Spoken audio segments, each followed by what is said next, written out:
Palavra da Verdade, com Hernandes Dias Lopes. Tratando nesta manhã sobre o Salmo 8. Eu peço que você abra sua Bíblia comigo para lermos este texto e considerarmos juntos a exposição dele. Salmo 8.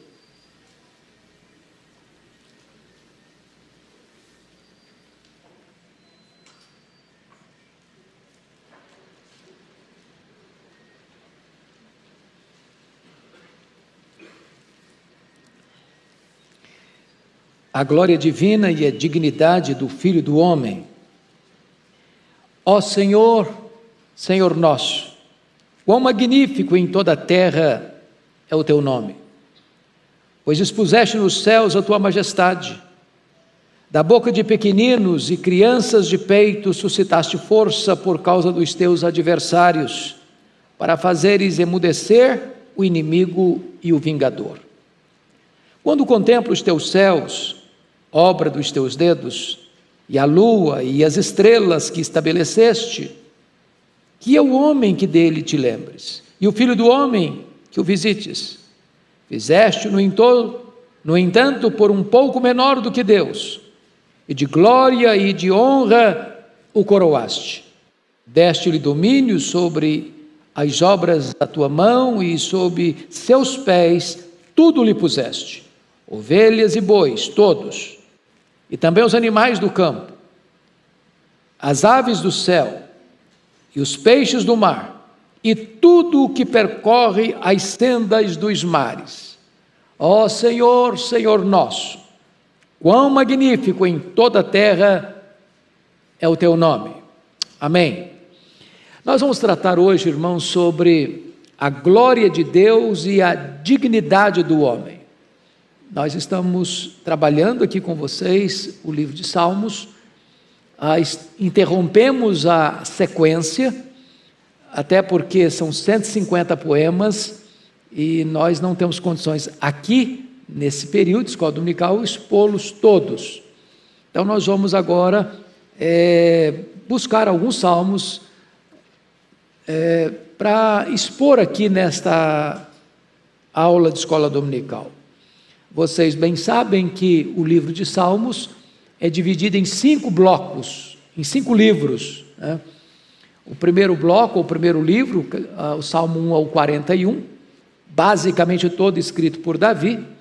Depois vem o 42 até o 72, o segundo livro. Depois o 73 ao 89, o terceiro livro. Depois o 90 ao 106, o quarto livro.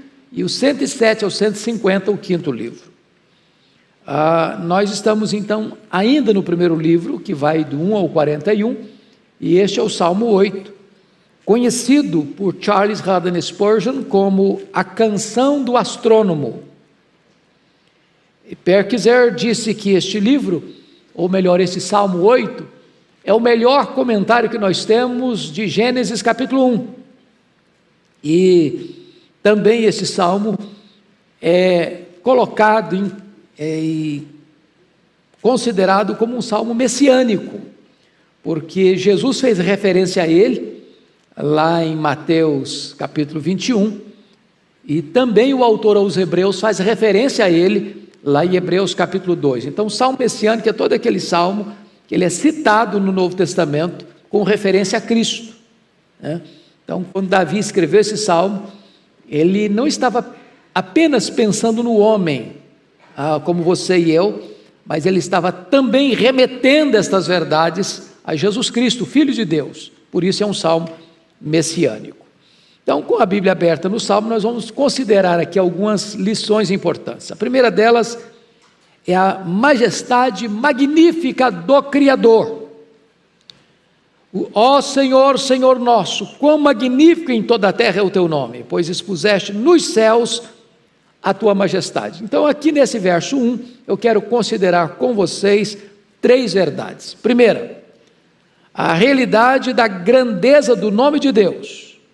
Ó Senhor, Senhor nosso, quão magnífico, quão magnífico. Veja vocês que tem um ponto de exclamação no final. Ele está extasiado. ele está como que tomado de forte emoção ao ponderar, ao considerar, ao avaliar, ao ter uma visão mais ampla e mais profunda da grandeza majestática de Deus, sobretudo do nome de Deus. Agora, notem vocês que é a criatura que está olhando o Criador, é a criatura que está extasiada com a grandeza do Criador, e o nome de alguém representa esse alguém. Quando você cita o nome de uma pessoa, você está remetendo as pessoas não a um nome, mas ao ser que está por trás do nome. O nome é um símbolo de quem a pessoa é, remete à pessoa. Então ele não está aqui apenas encantado com a beleza do nome, Jeová. Ele está encantado com tudo quanto Jeová é, com tudo que ele representa, seu ser, seus atributos, suas obras, as suas realizações, tudo isso está embutido no nome de Deus, e ele está aqui admirando a grandeza desse nome. Segundo aspecto, aí nesse versículo primeiro, é a extensão da grandeza do nome. Ele diz: ó Senhor, Senhor nosso, quão magnífico em toda a terra é o teu nome. Então o nome de Deus não é admirado apenas por você e por mim, o nome de Deus é admirado em toda a terra. Cada tribo, cada povo, cada língua, cada nação, o nome de Deus é admirado. Mas admirado por quem Ele é e admirado por aquilo que Ele fez. Quanto mais você conhece a obra de Deus, mais reverência você prestará a Deus.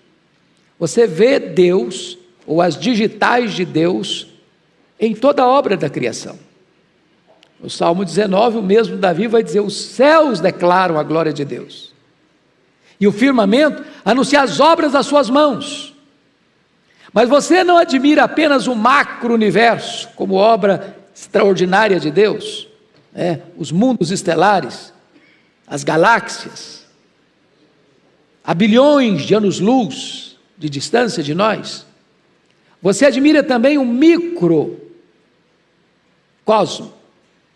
Você admira uma gota de orvalho, você admira uma semente que você lança na terra, e ali dentro dessa semente tem vida, e ela morre, e a vida explode. Você admira a beleza do seu corpo, com mais de 60 trilhões de células vivas. Você admira a beleza do seu olho, que tem mais de 10 milhões de fios duplos encapados. Você admira a pétala de uma flor, o cântico de um pássaro, o sorriso de uma criança. Todo o universo está estampando a majestade de Deus. Sobretudo você que gosta de ver essas coisas, cada pôr de sol que a gente tem visto ultimamente, que é uma obra de arte, Deus desenhando nas nuvens paisagens diferentes a cada entardecer. Então, tudo isso remete à glória de Deus. Toda a terra vê as digitais do Criador. Mas talvez nós aqui não estamos admirando apenas a criação, mas sobretudo a grandeza do nome de Deus por causa da obra da redenção. A obra da redenção. E esta obra não foi feita como um plano B, porque o plano A fracassou. Esta obra não foi planejada porque algo deu errado e Deus não contava com os imprevistos da obra que Ele realizara, e então teve que rearranjar, rearrumar. Não. Você vai ler na Escritura que o plano da redenção é um plano eterno. Deus fez isso antes mesmo da fundação do mundo. O Cordeiro já tinha sido morto antes da fundação do mundo, ou seja, a obra da redenção, a sua salvação foi planejada na eternidade. Antes que houvesse o mundo, antes que o sol brilhasse, antes que as estrelas reluzissem, antes que os mares piscosos existissem, antes que as flores brotassem, antes que o homem fosse criado, Deus já havia planejado todas as coisas da sua redenção. E o salmista está contemplando tudo isso, admirado, dizendo: ó Senhor, Senhor nosso, quão magnífico em toda a terra é o teu nome. Mas vejam vocês na parte C do versículo 1, pois expuseste nos céus a tua majestade. Meus irmãos, quando Davi escreveu isso, talvez o que ele pudesse ver e saber no seu tempo, pelo conhecimento da época, é que Davi era um pastor de ovelhas. E Davi era um pastor de ovelhas na região de Belém, que é um deserto, nas toscas montanhas da Judéia. E certamente, quantas noites ele passou ali, a céu aberto, a abóbada celeste sobre a sua cabeça, e o céu estrelado, e ele admirando esse cenário. Mas hoje, com o advento do conhecimento científico, hoje com as lupas imensas dos grandes observatórios, onde o homem pode contemplar os mundos estelares, nós estamos aqui extasiados, né? A ponto de nós podermos afirmar que existem bilhões de mundos estelares, há bilhões de anos-luz de nós, a ponto de nós ficarmos extasiados com o fato de que o universo tem mais de 93 bilhões de anos-luz de diâmetro, significando dizer que se nós voássemos a velocidade da luz 300 mil quilômetros por segundo, nessa velocidade, nós demoraríamos mais de 93 bilhões de anos para ir de uma extremidade à outra desse universo. Observando e observando que Deus expôs nos céus a sua majestade, saber que tem mais estrelas no firmamento que todos os grãos de areia de todas as praias e desertos do nosso planeta. E Deus expõe tudo isso para ser contemplado por você e por mim. Então, eu posso lhe afirmar à luz de Romanos 1, que os atributos de Deus podem ser conhecidos e vistos pela obra que Ele criou. E você vai perceber mais que o ateísmo não é um problema intelectual, o ateísmo é um problema moral. Por isso que a Bíblia diz que a ira de Deus se revela do céu contra toda impiedade e perversão dos homens que detêm a justiça pela injustiça, ou detêm a verdade pela injustiça. É como se o homem não quisesse aceitar a verdade, não quisesse reconhecer a Deus, querendo proclamar-se a si mesmo como Deus, ele pega essa verdade, sufoca essa verdade, afoga essa verdade, porque ele não tolera esta verdade. Então eu vou lhe dizer que o ateísmo é um problema moral, não um problema intelectual, porque do ponto de vista intelectual, basta se abrir os olhos e você vê as digitais de Deus, basta você abrir os olhos e você contemplará a majestade de Deus, e por isso é oportuno afirmar que é preciso ter mais fé para ser um ateu do que para ser um crente. Para ser um crente basta abrir os olhos, para crer em Deus basta contemplar a natureza, para crer em Deus basta você ter massa cinzenta no seu cérebro e ter olhos para enxergar quão magnífico Deus expôs o seu nome, a sua glória e a sua majestade nos céus. Eu achei curioso porque agora, bem recentemente, um período de férias, estando na praia, eu quis fazer uma contagem, porque a Bíblia diz que Deus espalha as estrelas no firmamento, está lá em Isaías 40, 26, e por ser forte em força e grande em poder, quando as chama pelo nome, nem uma só delas vem a faltar. E como os cientistas afirmam com muita segurança de que há mais estrelas do que grãos de areia, eu enchi minha mão de areia, falei, eu vou contar. 1, 2, 3, 100, 200, 500. Aí eu parei de contar porque não tinha contado a ponta do dedo cheia de grãos de areia. Sabe aquela areinha que gruda no dedo? Pois há mais estrelas do firmamento que todos os grãos de areia de todas as praias e desertos do nosso planeta. Então, esse Deus é o Deus que expôs a sua majestade nos céus, está escrito aí. Pois bem, Mas agora, em segundo lugar, além da majestade magnífica do Criador, você vê a vitória retumbante de Deus sobre os seus inimigos, no verso 2. Da boca de pequeninos e crianças de peito suscitaste força por causa dos teus adversários, para fazeres emudecer o inimigo e o vingador. Então veja você que Davi faz uma transição da transcendência de Deus para a imanência de Deus. Da glória de Deus exposta majestaticamente nas alturas, para a boca do pequenino, a criança de peito. E aí você vai perceber que isso tem a ver com a estratégia de Deus de pegar as coisas pequenas para envergonhar as fortes, de pegar as coisas fracas para desbancar as coisas poderosas, para Deus fazer do louvor de uma criança a força maior do que de um exército.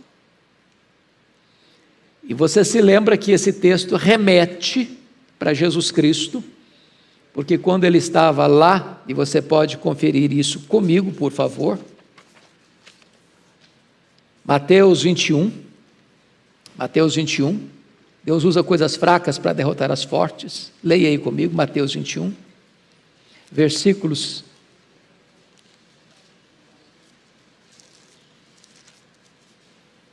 16, vamos pegar o 14, porque é o contexto. Vieram a ele no templo, a ele Jesus no templo, cegos e coxos, e ele os curou. Mas vendo os principais sacerdotes, os escribas, as maravilhas que Jesus fazia, e os meninos clamando, Hosana, o filho de Davi, indignaram-se e perguntaram-lhe, ouves o que esses estão dizendo?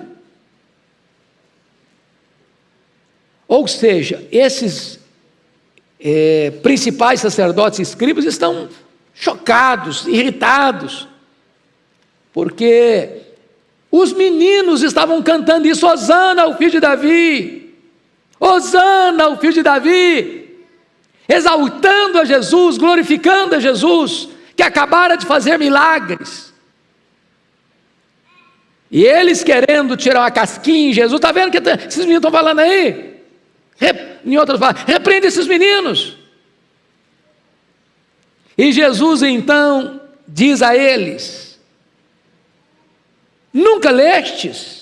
Da boca de pequeninos e crianças de peito tiraste perfeito louvor? Olha que coisa fantástica. Nós temos que ter mais cuidado em corrigir as crianças, viu?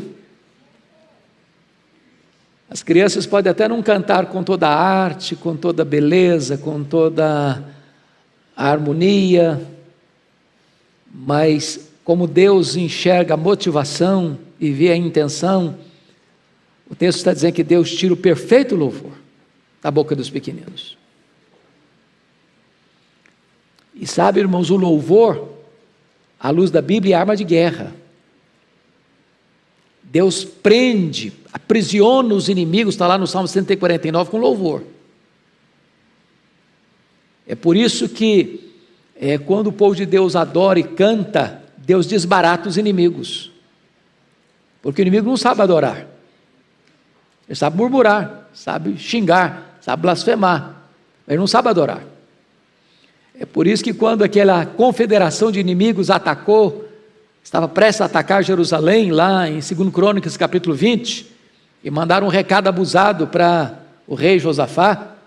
Josafá não tinha tempo para armar um exército, para convocar o povo, para estabelecer uma estratégia de guerra.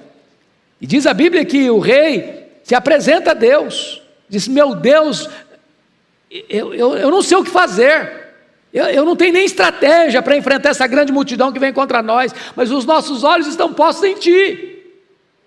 E Deus então é o seguinte, essa guerra é minha. Então faz o seguinte, não prepara um exército na frente não, prepara um coral, e bota o coral na frente do exército, e bota o coral para cantar com voz alta sobremaneira. E diz o texto que tendo eles começado a cantar e a dar louvores, o Senhor pôs emboscada contra os filhos de Amon e de Moabe, e eles foram desbaratados. Então muitas lutas na vida se vencem é com louvor, é com adoração. Que quando você adora a Deus e louva a Deus, você está dizendo, Deus está no controle. Eu não estou, mas Deus está. Eu não tenho estratégia, mas Deus tem. Eu não tenho força, mas Deus é onipotente. E Deus tira daquilo que é fraco a força. Deus tira da boca dos pequeninos o perfeito louvor para vencer os inimigos, para calar os inimigos. Pois bem, amados, vejam vocês que as crianças não estão usando armas, as crianças estão usando o quê? Louvor. Há momentos na vida que você usar armas não vai ajudar muito, não. Tem hora que a gente quer vencer nas armas, né? Quer vencer na força, quer vencer na nossa estratégia. E esse salmo está nos ensinando que você nunca é tão forte como quando você adora a Deus, você louva a Deus. Mesmo que a circunstância seja de zombaria, de crítica, de ira, como essa que Jesus está sofrendo. Aqueles que vão prender Jesus daqui a pouquinho, e vão chegar e levar Jesus para o sinédrio daqui a pouquinho. Aqueles que vão condenar Jesus à pena de morte, por blasfêmia e conspiração daqui a pouquinho, estão querendo aqui intimidar Jesus. Repreende esses meninos, está vendo o que eu estou falando, não? Hosana, Hosana, bendito é o que vem em nome do Senhor. Para com isso, e repreende esses meninos. E Jesus não, nunca lestes? E Jesus remete ao Salmo 8, da boca de pequeninos extraíste perfeito louvor. Mas agora, em terceiro lugar, olhando o Salmo, vamos dar uma olhadinha no versículo 3. Quando contemplo os teus céus, obra dos teus dedos, e a lua e as estrelas que estabeleceste. Aqui vamos ver a grandeza insondável da criação. Meus irmãos, vamos parar um pouquinho para perceber. Quando contemplo os teus céus, de obra dos teus dedos, e a lua e as estrelas que estabeleceste. Davi está aqui subscrevendo a ideia de que Deus é a fonte disso, é o Criador de todas essas coisas. Então Davi não se curva diante das teorias que hoje muitos têm se curvado. Por exemplo, que a matéria é eterna. Tem muita gente que acha que a matéria é eterna. Os gregos já pensavam isso lá atrás. A matéria não é eterna. Eterno só Deus o é. Segundo, Davi aqui não sucumbe à ideia de que o mundo surgiu espontaneamente. A geração espontânea, a teoria da geração espontânea não é o que Davi entende aqui. Não, o mundo não pariu a si mesmo. O mundo não deu à luz a si mesmo. O mundo foi criado. Deus é o Criador. Deus é o Criador. Deus não foi criado, Ele é o Criador. Deus não passou a existir, Ele é o Pai da eternidade. E tudo que existe, existe pela palavra do seu poder, obra das suas mãos. Terceiro, Davi aqui não está jamais sucumbindo à ideia tão comum hoje de que o mundo é resultado de uma mega explosão. A teoria do Big Bang também não é o que a Bíblia ensina. Até porque você precisaria acreditar no acaso para acreditar na teoria do Big Bang. Um acaso, uma explosão casual, deu origem ao universo, com a sua ordem, com os seus movimentos. Então preste atenção nisso. Se o nosso mundo é fruto dessa mega explosão, será que a desordem produziria a ordem? Será que o caos produziria o cosmos? E aí você começa a perceber que as pessoas precisam ter muita fé para acreditar nisso, não precisa não? Pensa comigo, por exemplo, no nosso planeta. Por que nós estamos aqui? Será que essa explosão, aconteceu? Aí nós estamos aqui porque um acaso nos deixou aqui, porque uma explosão fez daqui o nosso habitat, uma coisa casual. E hoje é sabido que o planeta Terra é o único lugar de condições plenas para a nossa sobrevivência. E nós estamos rigorosamente onde deveríamos estar. Porque se estivéssemos mais longe do Sol, morreríamos congelados. Se estivéssemos mais perto do Sol, morreríamos queimados. Então não foi um acaso. Deus nos colocou aqui. As mãos do Criador nos colocaram aqui. Mas imagine vocês, por exemplo, a Lua, nosso satélite. Acho que todos vocês sabem que a Lua tem um efeito muito importante no nosso planeta. Porque se não tivesse a Lua com as suas fases, não haveria as marés dos oceanos. Se não houvesse as marés dos oceanos, as praias se encheriam de lixo e a vida seria impossível no planeta. Foi uma casa que deixou a Lua na sua órbita? Uma explosão? E a conclusão que nós chegamos é que não existe acaso, não existe um casual, existe sim um plano. Existe a criação. E é preciso reafirmar isso, meus irmãos, porque, como disse lá no começo, que Charles Haddon Spurgeon dizia que este salmo é o salmo do astrônomo, e Purkizer dizia que este salmo é o melhor comentário de Gênesis capítulo 1. Tem muito professor de seminário hoje, seminários evangélicos, vou falar baixo, seminários evangélicos. É triste. Dizendo que Gênesis 1, Gênesis 2 é mitológico. Isso não aconteceu, não. Isso é um registro fictício. Isso é uma novela. E meus irmãos, prestem bem atenção nisso. Se nós tirarmos da Bíblia Gênesis 1 e 2, sobra o caos. A criação aconteceu de fato. O que está relatado em Gênesis 1 e 2 aconteceram de fato. Ou a Bíblia não é verdade, ou Deus não merece crédito. Porque o relato da criação não está só lá em Gênesis 1 não, está na Bíblia inteira, nos livros da lei, nos livros históricos, nos livros poéticos, nos livros proféticos, nos evangelhos, no livro de Atos, nas epístolas de Paulo, nas epístolas gerais e no livro de Apocalipse. Para você acreditar nessa sandice teológica que Deus não criou, você desconstrói toda a Bíblia. Então nós temos que dizer um não sonoro contra esse liberalismo que está entrando em tantos seminários protestantes aqui no Brasil, já matou a igreja na Europa, está matando aqui também. A Bíblia merece crédito, passa o céu, passa a terra, mas a palavra de Deus não vai passar. Levantam-se os críticos, eles fazem barulho, eles fazem ruído, mas a Bíblia continua sendo Bíblia, palavra de Deus, louvado seja o Senhor.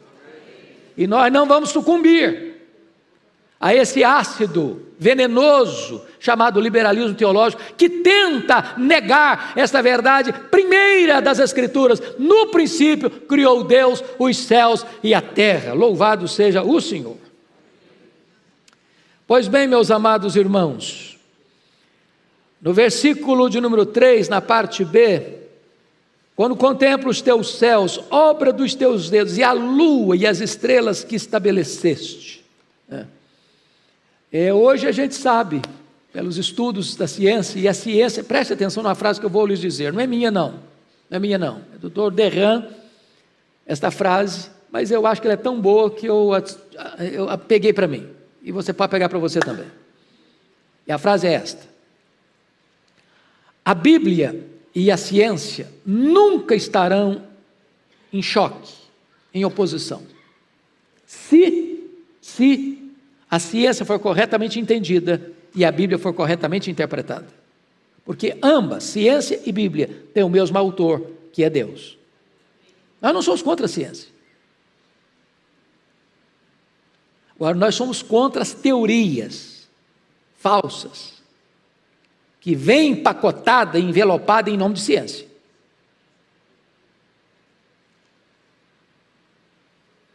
Porque hoje, no mundo chamado científico, muitos querem abraçar as teorias como se ciência fossem, falta-lhes entretanto as evidências das provas. E o Salmo 8 vem nos relembrar esta verdade primeira, de que Deus é o Criador. Então prestem bem atenção nesta outra afirmação que vou fazer. Criacionismo não é artigo de fé. Criacionismo não é artigo de religião. Criacionismo é artigo de ciência. De ciência. Talvez os maiores cientistas do mundo e da história são criacionistas. O que nós cremos pela fé é que o mundo que foi criado por Deus. Isso aí é fé. Isso aí é fé. Não que ele foi criado, que ele foi criado a ciência prova. Então, Davi está aqui, lá, há 3.000 anos de nós, que viveu 1.000 anos antes de Cristo, fazendo as mesmas afirmações que hoje a ciência prova. Deus é o Criador. E ele talvez não podendo no seu tempo, do ponto de vista científico, compreender toda a grandeza daquilo que ele descreve no versículo 1. Quão magnífico em toda a terra é o teu nome, pois expuseste nos céus a tua majestade. Bom, vamos agora para o quarto ponto deste salmo, que é a fragilidade indescritível do homem. Veja comigo o verso 4. Que é o homem que dele te lembres, e o filho do homem que o visites. Bom, então a primeira coisa que eu preciso aqui é uma definição necessária. Que é o homem? Essa pergunta tem sido feita ao longo da história. Que é o homem? Que é o homem? Bom, Platão, filósofo grego, diz que o homem é um bípede depenado. Pensou um bípede depenado? Que coisa... essa era a ideia do Platão. O Aristóteles disse que o homem é um animal político. De fato é. Protágoras disse que o homem é a medida de todas as coisas. A Escritura, a palavra de Deus, diz que o homem é a imagem e semelhança de Deus. Agora veja você no verso, a parte B, e o filho do homem.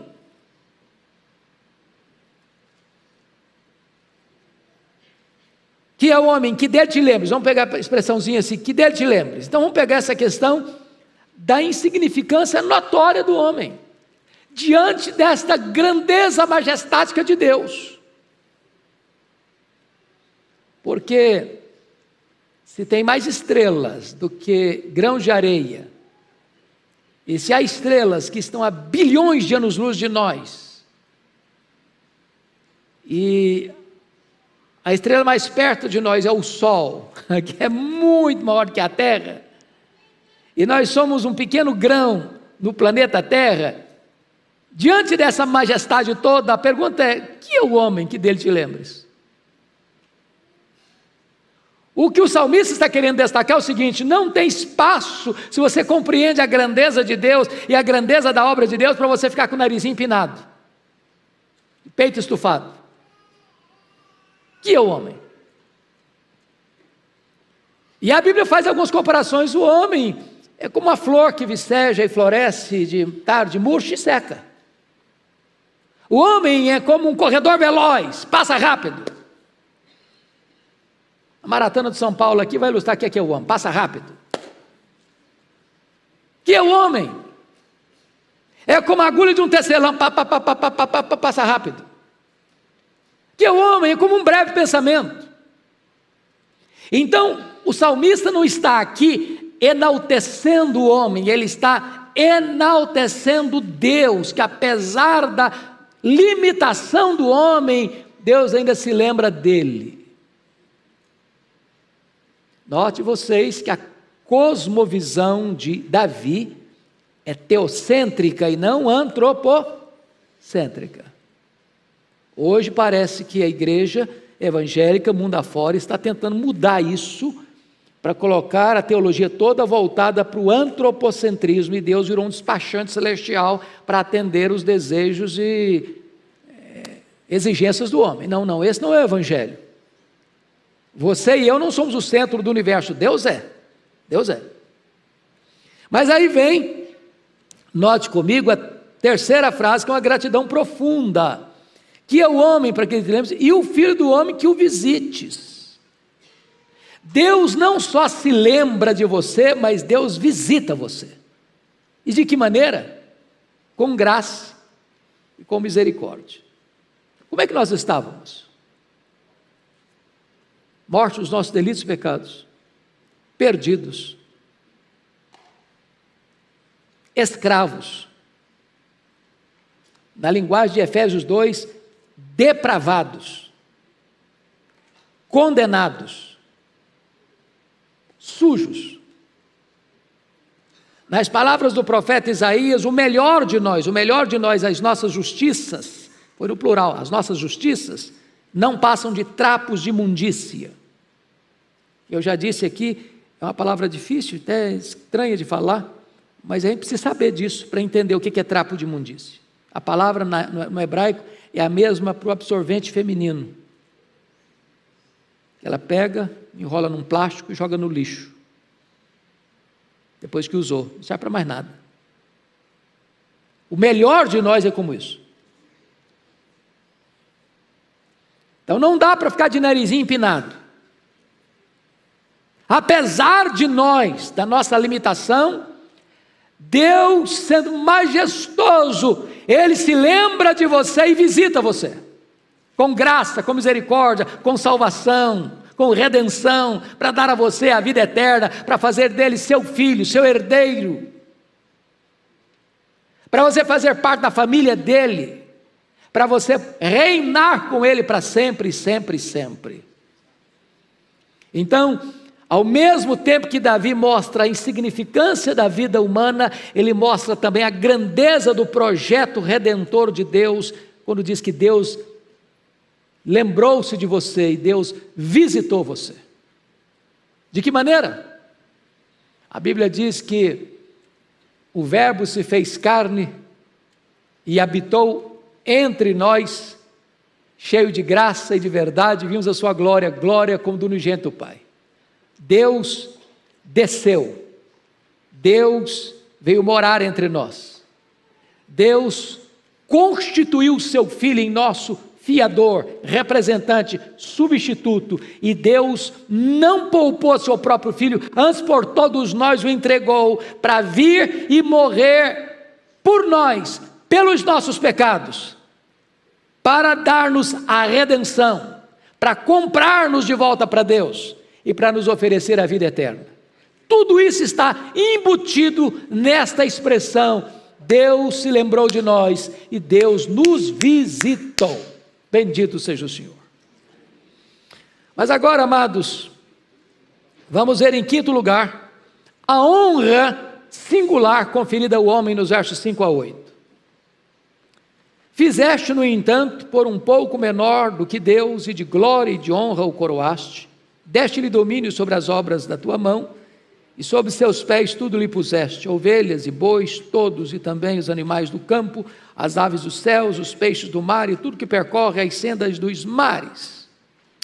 Pois bem, amados, agora nós precisamos entender uma coisa. Vamos primeiro tratar disso com respeito ao homem, porque esse texto é messiânico. Ao mesmo tempo que está descrevendo você e a mim, esse texto está apontando para Jesus. Então vamos destacar aqui duas coisas. Primeiro, a forma singular da sua criação no verso 5. Fizeste-o, no entanto, por um pouco menor do que Deus, e de glória e de honra o coroaste. Qual é a singularidade que o salmista está destacando? Você se lembra que quando Deus está criando todas as coisas, Ele fez isso em 6 dias? E sempre que Deus criava, no final da criação daquele dia, dava uma nota: bom. Criava e dava uma nota: bom. Criava e dava outra nota: bom. No 6º dia, no ponto mais alto do dia, Ele cria o homem. Ele cria a mulher, a sua imagem e a sua semelhança. E aí Deus não só conclui com a obra-prima, mas conclui tudo e dá uma nota: muito bom. Porque de toda esta vasta criação, Deus criou anjos, que têm espírito, ou são espírito e não têm corpo. Deus criou animais, sejam terrestres, sejam aquáticos, sejam voláteis, ou seja, animais que pululam no campo, peixes que nadam nos mares e rios, e aves que percorrem as sendas dos céus, que têm corpo, mas não têm alma ou espírito. E Deus cria o homem, você e a mim, homem e mulher, que tem corpo e que tem alma ou espírito. De tal maneira que você e eu somos um ser singular na criação divina.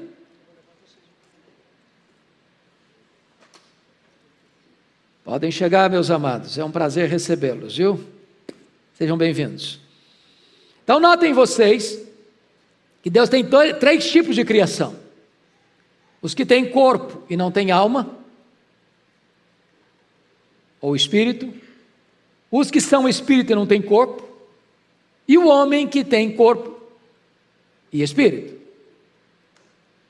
De toda a criação, só o homem foi criado à imagem e à semelhança de Deus.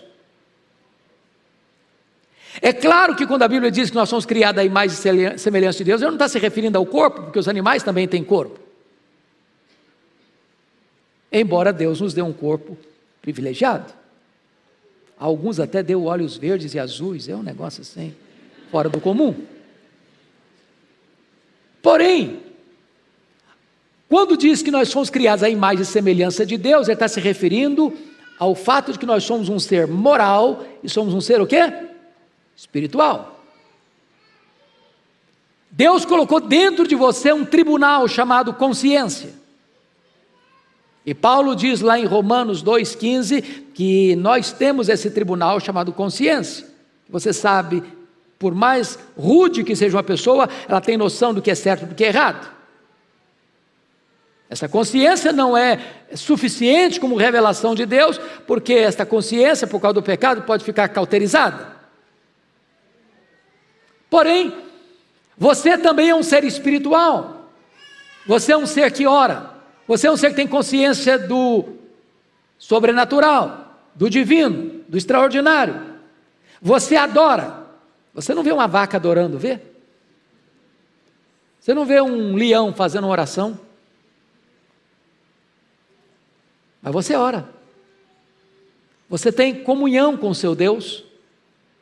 Então, o salmista está agora, nesse versículo 5, destacando a grandeza do ser humano, embora tão pequeno, como eu disse no verso anterior, mas que foi criado de maneira tão sublime, que foi criado para poder se relacionar com Deus, conhecer a Deus, amar a Deus, glorificar a Deus, e aliás, o fim principal do homem é glorificar a Deus e gozá-lo para sempre. Conhecer a Deus é a própria essência da vida eterna, e você vai fazer isso por toda a eternidade.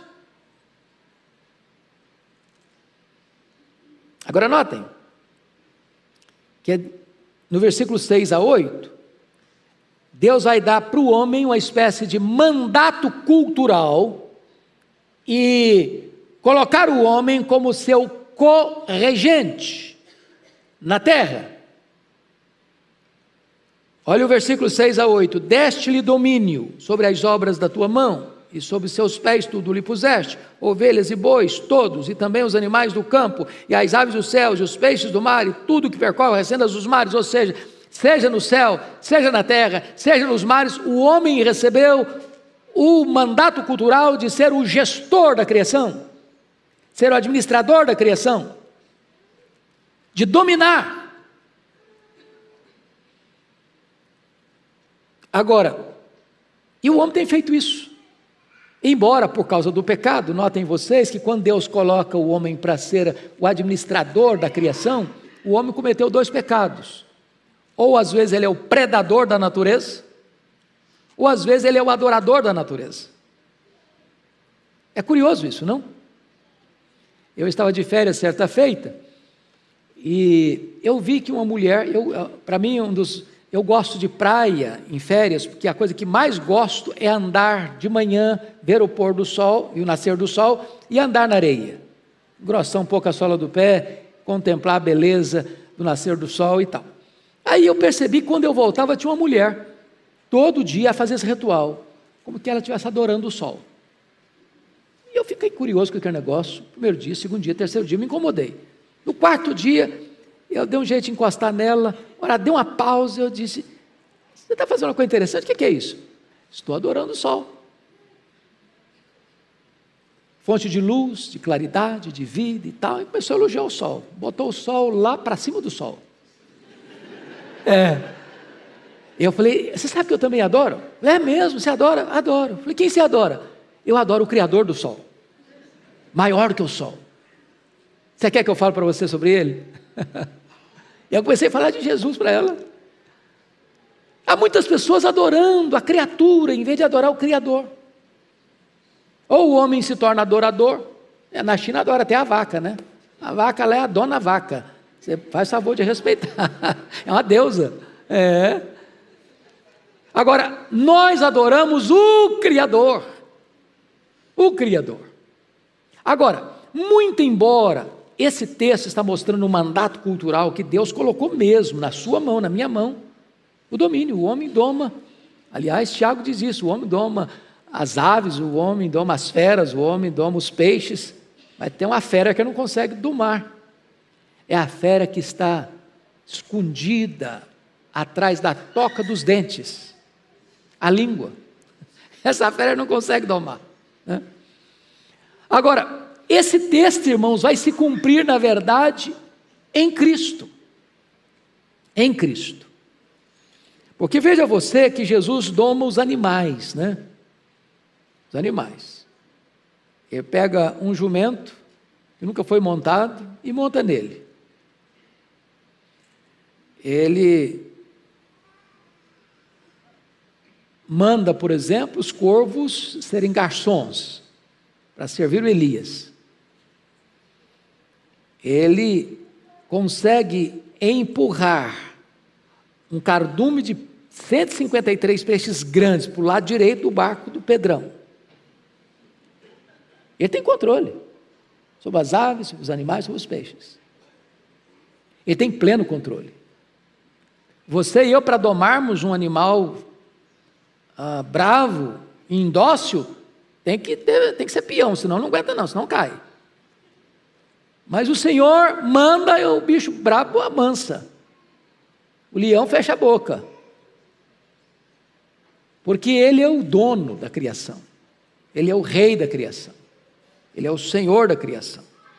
Então vamos dar uma olhadinha nisso, como é que esse texto se cumpre em Jesus, e é para Jesus que Davi estava apontando quando escreveu isso aqui.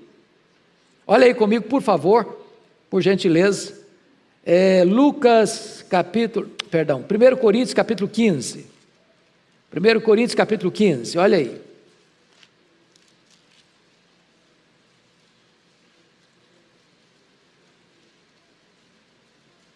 A partir do verso 25 até o 27. Porque convém que ele, está falando de Cristo, porque convém que ele reine até que haja posto todos os inimigos debaixo dos pés. O último inimigo a ser destruído é a morte. Porque todas as coisas sujeitou debaixo dos pés. E quando diz que todas as coisas lhe estão sujeitas, certamente exclui aquele que tudo lhe subordinou, que é o Pai. Agora dá uma olhadinha em Efésios 1, 22. Está escrito: e pôs todas as coisas debaixo dos pés, e para ser o cabeça sobre todas as coisas, o deu à igreja. Agora confira comigo, por favor, ainda Hebreus 2, porque é a citação explícita desse texto. Hebreus capítulo 2. Olha aí comigo, versos 6 a 8. Vamos ler o 5 também. Pois não foi a anjos que sujeitou o mundo, foi a homens, certo? Foi a anjos. Pois não foi a anjos que sujeitou o mundo que há de vir, sobre o qual estamos falando. Antes, alguém em certo lugar deu pleno testemunho dizendo, está citando agora literalmente o Salmo 8. Que é o homem que dele te lembres? Ou o filho do homem que o visites? Fizeste-o por um pouco menor que os anjos? De glória e de honra o coroaste, e o constituí sobre as obras das tuas mãos. Todas as coisas sujeitaste debaixo dos seus pés. Ora, vamos entender agora. Ora, agora ele está interpretando o que citou. Ora, desde que lhe sujeitou todas as coisas, nada deixou fora do seu domínio. Agora, porém, ainda não vemos todas as coisas a ele sujeitas. Vemos, todavia, aquele que, por um pouco, tendo sido feito menor que os anjos, Jesus, por causa do sofrimento da morte, foi coroado de glória e de honra, para que pela graça de Deus provasse a morte por todo homem. Então veja você que Davi, ao escrever sobre, aqui no Salmo 8, falando que tudo sujeitou a ele, ao homem, agora o autor aos Hebreus, interpretando teologicamente as palavras de Davi, 3.000 anos depois, está dizendo que isso se aplica a quem? A Cristo. A Cristo. Porque tudo vai estar debaixo dos seus pés, inclusive os seus inimigos. Tudo.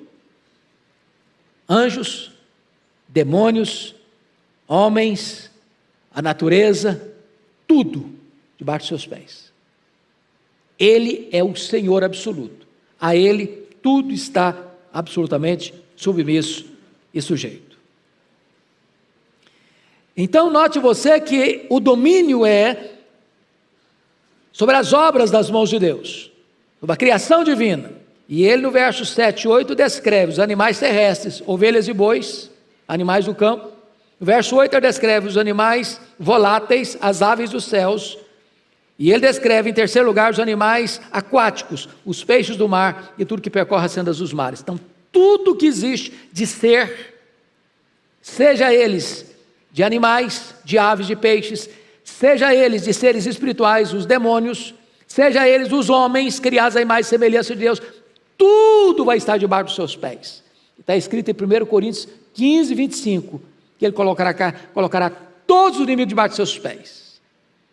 E quando a Bíblia vai encerrar a cena do juízo final, você vai ver que o anticristo, falso profeta, o diabo, a morte, os ímpios, cujos nomes estão escritos no livro da vida, vão ser todos subjugados e lançados no lago do fogo. E ele reinando supremo, sem qualquer chance de oposição ao seu reinado. Então, o Salmo está tratando da majestade de Deus e da grandeza insondável do nosso Redentor. E por uma questão retórica, de uma beleza de oratória, Davi vai usar aqui o que hoje os melhores oradores usam nos seus discursos. É concluir o seu discurso da maneira como começou. Ele repete no último versículo, literalmente, o que disse no primeiro versículo. Olha aí comigo, versículo 9. Ó Senhor, Senhor nosso, quão magnífico em toda a terra é o teu nome. Ele começa com essa grandeza majestática de Deus, descreve por que Deus deve ser de fato majestoso, e agora conclui fazendo a mesma afirmação, de uma forma belíssima, de uma forma retórica, irretocável. Que Deus nos abençoe, meus amados irmãos, para que tenhamos olhos para ver, ouvidos para ouvir, corações sábios para perceber quão grande é o nosso Deus, quão variadas são as suas obras e quão privilegiados nós somos, porque Deus se lembrou de nós e nos visitou. A Ele toda a glória. Amém.